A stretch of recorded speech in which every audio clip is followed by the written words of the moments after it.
como metáforas ajudam a orientar a direção do desenvolvimento e da abertura de uma sociedade, como, por exemplo, abrindo mão de uma imagem de sociedade de túnel por uma sociedade que se desenvolve como uma árvore.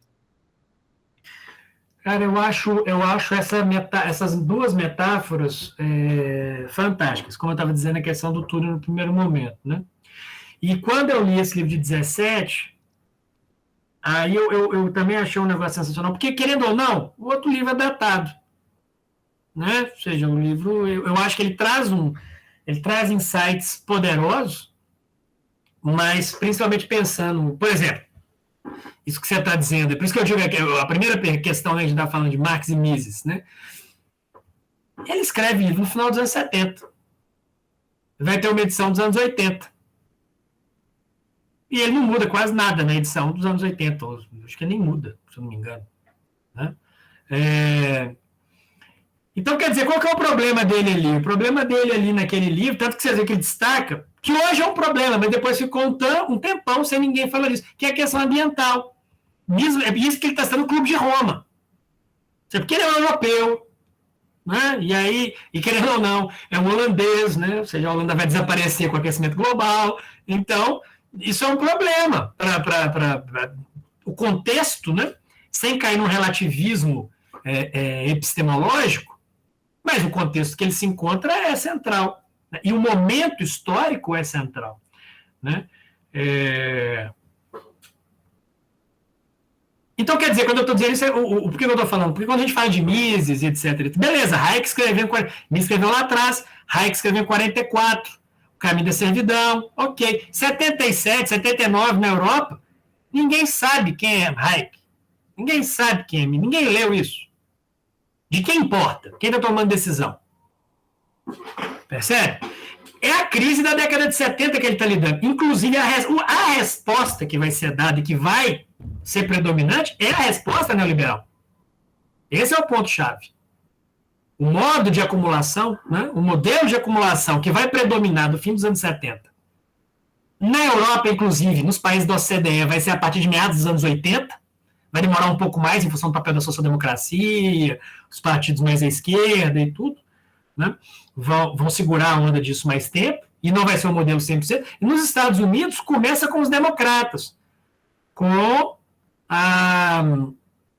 o Schock-Volkler, que é por parte do nosso amigo Batista lá, Carter. Começa com Carter, que depois vai ser radicalizado com o Reagan. E na Europa com Thatcher. Então, por isso, assim, falar assim, não, Halsver e Mises. Há um descompasso histórico, por isso que o Halsver não está preocupado com isso nessa obra. Nessa outra aqui, ele já está, um pouco. Porque essa e outras. Só que ele não vai usar muito o nome, não me lembro dele usar muito a ideia de neoliberalismo, mas ele vai focar muitas vezes na ideia da globalização neoliberal. Colocando como é que isso gera impacto para a vida de pessoas. Como é que está gerando problema para o ambiente, como é que está gerando problema para as relações culturais, como é que está gerando problema de empobrecimento, como é que gera problema de desemprego, como é que gera essa série de problemas. É o que ele vai chamar nesse outro livro de paradoxos da modernidade. Ele fala dos 5 paradoxos da modernidade, que ele fala, essa é a encrenca que a gente tem que lidar com ela. E ela está articulada com esse problema. E aí entra a questão da metáfora, que o Kaique falava. Então, quer dizer, quando ele coloca esses paradoxos da modernidade, ele e o Bartolomeu, eles vão colocar, olha, aí vem a metáfora, né? Eu falei lá, como se dissesse assim, eu falei lá atrás que era a sociedade túnel. E por que a ideia de sociedade túnel, né? Porque fecha, ela vai fechando, vai ficando enclausurado ali, ainda tem um caminho, mas as opções vão sendo cada vez menores. Essa é a enconha. Né? Essa é a encrenca, ou seja, uma visão, mas isso é bíblico. Porque o que o salmista nos diz é que se tornam semelhantes aos ídolos aqueles que os adoram. E o Hauser chama atenção para isso no outro livro dele, né, o Ídolos da nossa época, dos anos 80, 90, acho que é dos anos 80, ele vai chamar atenção para isso. Ele fala, olha, você vai perceber que quem começa a idolatrar o mercado, quem começa a idolatrar o nacionalismo, quem começa a idolatrar o progresso, fica igual. Ele não consegue ver a alternativa fora da caixinha. Ele não consegue ver a alternativa, ele não consegue ver que existe uma vida fora do túnel. Esse é o ponto-chave. Né? Ou seja, não é um beco sem saída no sentido que a gente não tem saída. Mas, além disso, não é um beco sem saída onde o cara vai chegar e vai bater em algum lugar e vai parar ali, não. Ele vai continuar andando. Ele continua andando e seguindo aquele padrão. Qual o padrão? O padrão de ligar o jornal, ligar a televisão, ver o Jornal Nacional e falar assim, ó, o PIB não cresceu. O cara, meu Deus, o PIB não cresceu. Você perguntar para 90% das pessoas qual é o problema do PIB não crescer? Ninguém sabe te contar por que o PIB não cresceu, é um problema. Mas eles têm medo. Esse é o problema que o salmista diz. O ídolo gera medo. A relação com o ídolo é uma relação de medo. E essa é uma sacada interessantíssima do Houdsworth, porque no fundo é isso. A gente idolatra o progresso e, consequentemente, a gente tem medo do que ele pode fazer com a gente. E o que é pior, ou nem sei se é pior, mas se a gente pega esse contexto contemporâneo, ele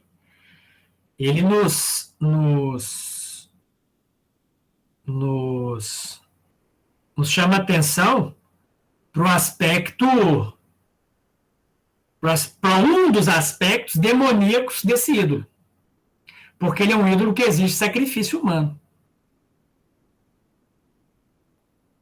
Como assim? Você está viajando. Não estou não. Espera aí que eu mexi nesse livro hoje por alguma razão. Curiosamente, estava em cima do Houdsworth. Um cara mais de esquerda, de repente ninguém quer ler isso, mas enfim, se alguém quiser, ignora o fato de ele ser comuna e vai para outra pegada. Editora Elefante, Rob Wallace, Pandemia e Agronegócio, Doenças Infecciosas, Capitalismo e Ciência. O argumento do sujeito, ele é um... O que é que ele é aqui?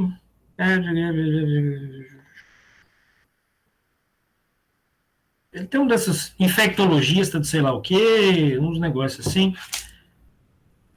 Cadê? E ele tem uns biólogo evolutivo, filogeógrafo, tem uns outros livros e tal, etc. Mas, sim, você precisa concordar com o argumento do sujeito. Mas um ponto que ele vai chamar a atenção é como que a forma como nós produzimos alimento, e funciona, né, o agronegócio e essa dinâmica toda, torna a natureza mais propensa a pandemias. Ou seja, você tem uma relação que ela não é uma correlação espúria. Né? Existe uma relação de proximidade entre a forma como a gente reproduz a vida e o acúmulo de pandemia. A gente está falando, mas a Ásia é a quinta que eles passam. A Ásia e o Oriente Médio é a quinta que eles passam nesse milênio. Isso explica, inclusive, porque o Vietnã e outros países da região conseguiram lidar com a pandemia de maneira mais rápida, né? Porque associaram com aquilo que eles passaram há 2, 3 anos atrás e trataram, fizeram isolamento e tal, do mesmo jeito. A gente achou que era gripe. Não só a gente, aí, enfim, independente da minha crítica ao governo, mas vários países ocidentais tiveram essa percepção. Né? Mas por que eu estou vindo nesse assunto? Porque isso tem a ver com a questão dessa crítica do Houdsworth, dizendo, olha, esse modelo está doente, ele é um ídolo. O ídolo exige sacrifício. Ele gera medo. E aí nós vamos ter que lidar com esse ídolo algum dia, porque não tem jeito. Ou a gente vai continuar dentro do túnel, daí a metáfora. Né? O ídolo te torna obtuso.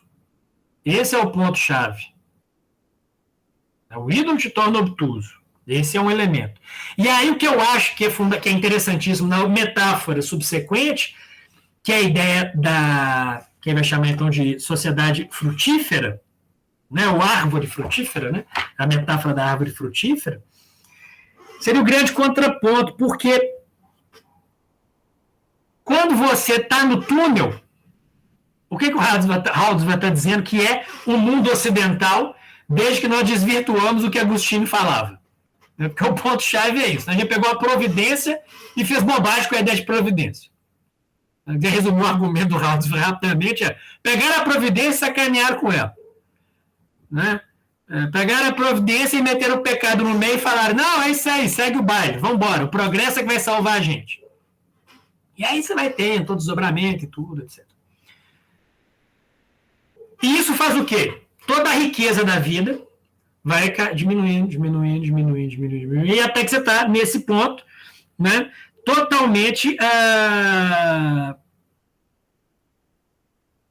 obtuso ali, né? E aí ele vai dizer, e aí você tem o que é o ponto-chave? O ponto-chave ali, se você pega a ideia de felicidade, o que é a ideia de felicidade dentro do túnel? A ideia de felicidade dentro do túnel é simplesmente ter, né? É simplesmente você ter as coisas. Você se torna refém do funcionamento do progresso. Né? A felicidade ela está associada aos frutos que o progresso pode gerar. Esse é o ponto. A felicidade social, no sentido mais amplo, está associada a isso. E se você para pensar, vários de vocês, estou vendo aqui, né, são pastores, ou se não são pastores, são lideranças. Quantas vezes a gente não vivencia isso dentro da igreja com famílias se fragmentando por conta de dinheiro? Se você parar para pensar, em última instância, isso está extremamente conectado dessa forma de funcionamento. Seja porque querem ter mais do que possuem, do que têm condição de ter. Porque a lógica de funcionamento é essa, é da aquisição, eu sou o que eu tenho. Então, quer dizer, ou vou se sentir infeliz porque não tem certas coisas, ou não convivem dentro da família porque tem que trabalhar em 4, 5, 15 empregos, seja para subsistência ou para poder conseguir consumir. Consumir de maneira exagerada. Ou se aconteceu só nas igrejas que eu frequentei. Né? E isso tem a ver com o quê? É o jeito que a nossa cultura se organiza. E a igreja entrou nessa barca furada. E muitas vezes, ao invés de falar com o sujeito que ele tem que, como diria Desmond Tutu, que a paz é um processo, é uma vida, ao invés de a gente voltar para Eclesiastes e falar com ele, olha, gosta do fruto do teu trabalho com a mulher da tua mocidade? E vai ser feliz? A gente monta cursos de educação financeira. Make me the favor, né? Não tem condição. Isso aí é o ápice do processo, né? Na verdade, é um sintoma. Isso aí é a brutueja, que saiu depois que você já está com 40 de febre. Então, assim, esse é o problema, que muitas vezes a gente está tratando fratura exposta com anti-inflamatório. E isso vai gerar um problema. E eu dou uma metáfora. Aí vai, mas o que é então que faz? Antes de você me interromper aí, que eu não falei da outra metáfora. Eu ia chamar a atenção das comunidades de Shalom, porque tem uma outra pergunta, mas fala da metáfora da árvore, e aí depois a gente entra na outra pergunta. Porque aí vai chamar a atenção que, então, quer dizer, se eu pego essa sociedade aí, gente, eu estou usando o exemplo daí, só para a gente pensar realmente o que significa a gente estar no túnel, né? A alternativa ao túnel, que vai chamar a atenção, é a ideia de árvore frutífera, que eu acho que vai dialogar com a questão do Shalom, depois a gente volta nisso. Porque o que é a ideia da metáfora da árvore frutífera? O que é uma árvore frutífera? Né? O foco de uma árvore frutífera não é o progresso. O foco de uma árvore frutífera é a fertilidade. É a preservação. Você não pode esgotar uma árvore. Né? Você tem que preservar a árvore. Você tem que desenvolver as potencialidades da árvore como um todo. Por isso que a gente poda a árvore. E essa metáfora é interessante porque voltando a Kuiper, se uma das esferas, né, vai muito além, você poda essa esfera para a árvore crescer como um todo. Ela crescer de maneira igual. E aí entra um ponto que o Haldor vai usar esse conceito. Né, esse conceito aí, não cheguei nele não. Esse aí, se eu tivesse na igreja dessa aí, eu ia ter problemas. Eu ia ficar, como diz alguém falando outro dia, me dá tanto ódio, mas tanto ódio, que na hora que o ódio começa a acabar, eu tomo um Red Bull para poder continuar tendo força para ter ódio. Para poder manter o ódio durante muito tempo. Né? Mas é por aí, né? Mas É um conceito que, por exemplo, as feministas usavam. Né? O Haussmann vai ressignificar esse conceito. Né? A economia política feminista usa muito isso, que é a ideia de economia do cuidado. E o Haussmann com o Craig Bartholomew vão pegar esse conceito e vão dar um sentido para ele dentro do que é a lógica que eles estão trabalhando, neocalvinista. Né? O mais que neocalvinista cristão. Porque o que é a ideia de uma economia do cuidado? Na verdade, ele vai dizer que até no final das contas, uma sociedade que busca se organizar como árvore frutífera, ela é uma economia do pré-cuidado. Porque ela está preocupada que o sujeito não precise de cuidado. Ela está preocupada em tentar garantir, né, determinadas questões. E aí entra um conceito interessantíssimo que a gente parar para pensar, a gente acaba reproduzindo muitas vezes sem saber, em casa, nas igrejas e tudo. Quando ele vai diferenciar o que ele vai chamar de trabalho produtivo, né, de trabalho transdutivo.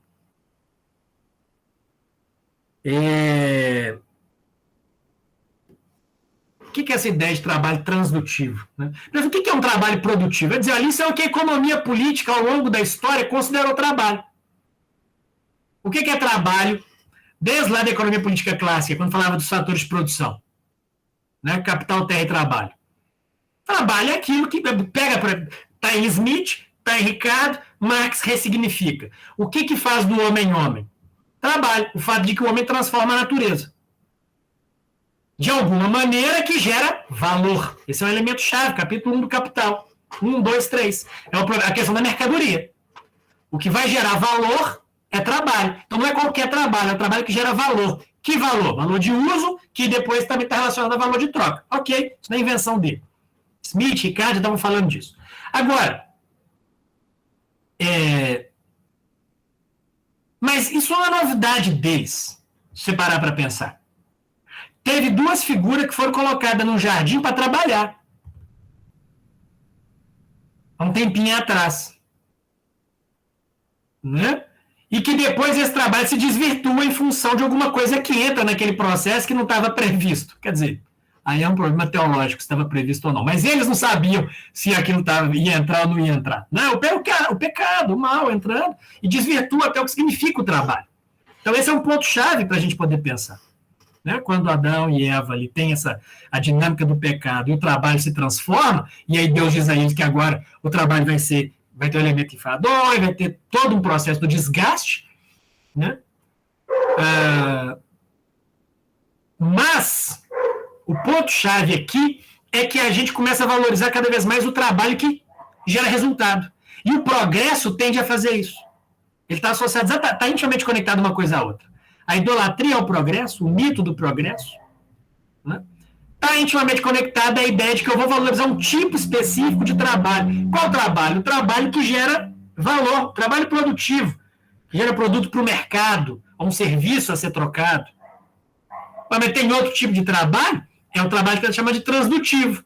Por exemplo, tomar conta de idoso. O que isso gera de valor para a sociedade? Nada, no limite você precisa deixar morrer.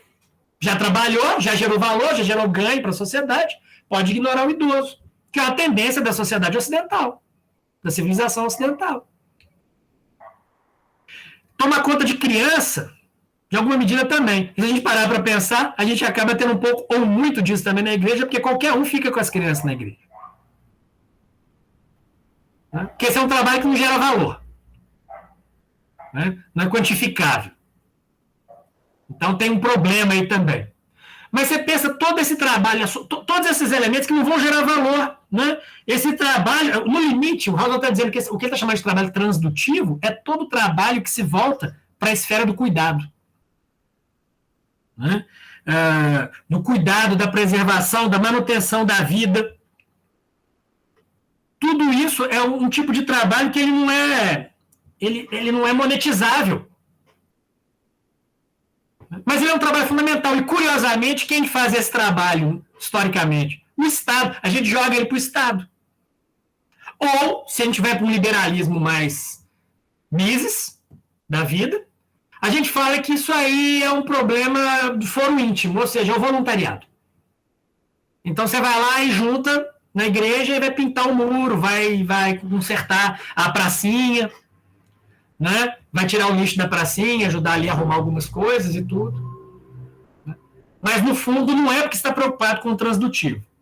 É porque você quer ganhar alma para Jesus. Você quer quantificar aquilo de alguma maneira. Então você vai aqui para o sujeito gostar da igreja, para ele ir na igreja converter. Então, no fundo, você está nem aí para pracinha. Você quer que o sujeito vá para a igreja converter. Eu sei assim, né? Eu estou dizendo você, mas eu passei, sei lá, mais de 30 anos nessa lógica. Né? Então, não é... Sou eu, na verdade, né? Falou você, eu estou falando para esse sujeito que eu estou vendo aqui, um tal de você. Inclusive, está escrito você aqui, ó. Então, é como você mesmo que eu estou falando. Então, esse é o ponto. Então, a metáfora, Kaique, eu acho que ela é fundamental porque ela nos ajuda a começar a identificar o que poderia ser uma alternativa. E ela também tem um elemento interessante porque ela não te diz o que é alternativa. Aí entra a questão que o Pedro falava da zona de Shalom. Ou seja, ela não está te dando os 10 passos do sucesso. Né? Ela não está te dando as cinco eu até gostava daquele negócio, né? Até gosto do 5 não sei o que espiritual. Como é que é o nome daquilo? 5 leis? 5 leis. 4 leis espirituais. Era 4? Ah, não, 5 eram os calvinistas. 5 era o turismo. 5 pontos do calvinismo. Não, era 4. Eu lembro disso lá nos presbiterianos e tal. Era bacana. Não estou reclamando. Estou só uma provocação barata. Não tenho problema com isso, não. O meu ponto, pelo contrário, não tem problema nenhum com as 4 leis. Eu tenho problema com o Rick Warren. As regrinhas, faz isso que você vai ter sucesso. O que eu estou dizendo é que o sujeito, enfim, não sei nem se eu podia falar isso, porque um dia eu fui lá naquele bibotalk, eu falei mal do Gruden, ele falou que ia cortar aquela parte, porque não podia falar mal do Gruden.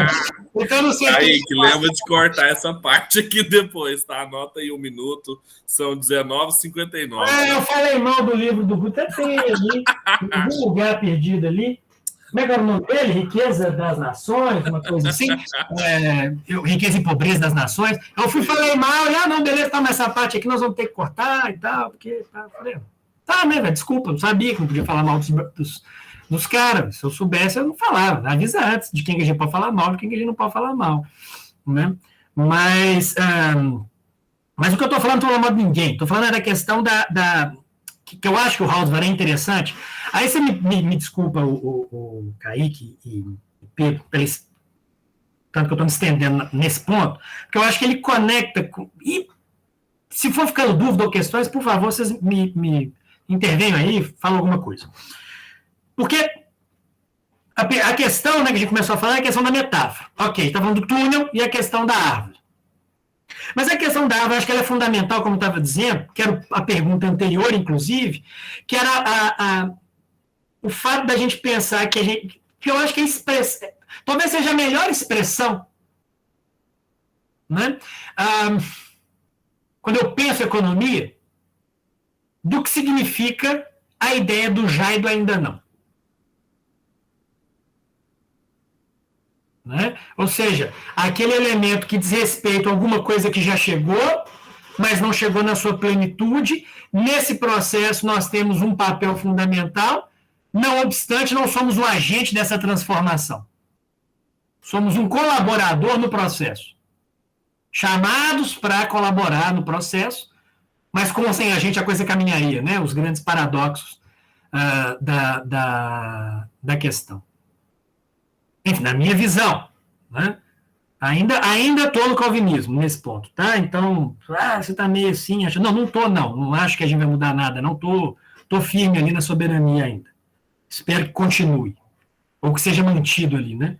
Amém. Para ser mais coerente, teologicamente. Mas, o que eu estou chamando a atenção nesse ponto? Por que eu estou achando interessante? Porque um elemento chave que ele vai chamar a atenção no Capitalismo e Progresso, mas também nesse outro livro, no início, página 10, se eu não me engano, que eu estava relendo hoje, é isso mesmo, página 10, que ele vai dizer o seguinte: o que a gente tem que ter clareza na vida? Esse é o ponto que eu estava dizendo lá atrás, até que ponto a gente pode ter um projeto para mudar o mundo. Por que não faz sentido ter essas regrinhas? E por que não faz sentido achar que o mercado resolve, não faz sentido achar que o Estado resolve? Porque ambas as ideias são modernas. Só que tem um problema que o Haldvar e o Bartholomew vão chamar a atenção nesse livro. A modernidade não é neutra. 2, nós somos modernos, nós também não somos neutros. A gente já foi salvo num contexto específico, histórico, cultural, social, político. Então a gente tem um elemento que constitui o nosso ser. Uma parte foi redimida, outra parte ainda não foi. A gente conhece em parte, um dia conhece no todo, e nesse processo a gente vai aprendendo. Então, esse é o elemento chave, por isso que eu acho sensacional essa parte, quando ele fala, olha, modernidade não é neutra, nós somos modernos, então a gente tem que ter clareza que a gente não pode ter um projeto final. Só a gente cai na mesma esparrela da idolatria que a gente está criticando. Esse é um ponto importante. E um outro aqui, e isso não é só uma coisa dele, o Chaplin diz uma coisa parecida a respeito do Kuyper, naquele livro dele sobre o Doiver. No capítulo sobre Kuyper, ele diz, quem é Kuyper? Kuyper é um moderno crítico. Ou seja, ele entendeu que a modernidade veio. Essa é a treta, um dos elementos da treta dele com os conservadores lá da Holanda. Ele falou, olha, modernidade veio para ficar, não vai ter condição. Esse negócio que veio, essa de modernidade, não vai dar para voltar, a gente não pode ser reacionário. A gente tem que entender o que diz que presta e o que diz que não presta. E tentar ver qual que é o lugar da igreja nesse contexto de transformação. Então, essa ideia de ser um moderno crítico, eu acho que nesse sentido o Hauser é um herdeiro bem fiel do legado kuyperiano, nesse sentido. De entender que o mundo que a gente está, ele tem coisa, a providência, né, traz coisas boas e o homem faz coisas ruins nesse processo. Tem que entender e conseguir ver como que a gente abre, né, a sociedade, como que a gente sai do túnel. Né? Acho que mais do que abrir o túnel, como que a gente sai e constrói alguma coisa distinta, onde vai ter erros e acertos. Mas a grande questão é ir rompendo com isso. Mas, enfim, já falei demais.